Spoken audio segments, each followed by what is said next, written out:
Jiyan, zaman, eman, iman, nan u av u insan u zaman man her kim bejî bê lêzîdetir bi bawerî, bi esane nefsîman. Çi jor aste, çi jêr bi areste û bi mabeste silavên kemekevin û nêz nûjenî bi canman. Dîsa jî ji zarokatî ber bi ciwantî bi ferq û bê ferqe lê bi navdînî jî dilemîn man. Guherîn ji deme salên cuda û cûreyên şebazên jiyan ên salan, ne guherî hêstan derbar hîn qedr û qîmetan ji berê û piştî êzan. Me bi heman hêstan xwezan bê zirar û ziyan her dûre jî bi pêman. Man û neman nebû ji bo me, ne jî te mîna lûrû neman ango peran. El amanên gelan ridû û berîyên çûn bi hêviyên me re rehe û rehmanî man.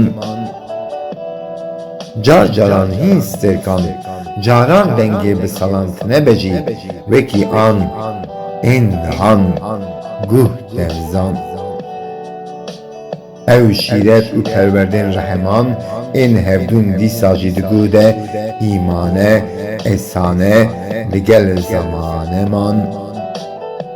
Zeman ne zamanê her nero mero hero mero ku di nav dîrokê êşewane man.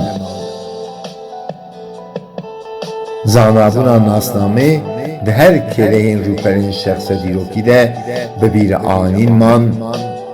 Her xulekan û dem ji me salnamên bihûrîn ber bi rewşa kêm pelan, anî bin jî demên tenê berkum yek qedir û jînevan, û li refên her roj û şevên bê hezkiriyên li welat man. Em dîsa jî mîna dara jiyan, ku şîn dibe ji tixûm bi her demî bi hêstên kulîlkan. Man bibîre bi têge zivirên ji dilê, bi bîranînên dilê kurê, bê mabesteke ku abesteke. Ji wê de jî perwerde, ji wê de jî rehane dostane, wê de jî bîre dilê hesretê çenrû û dengê canê can man.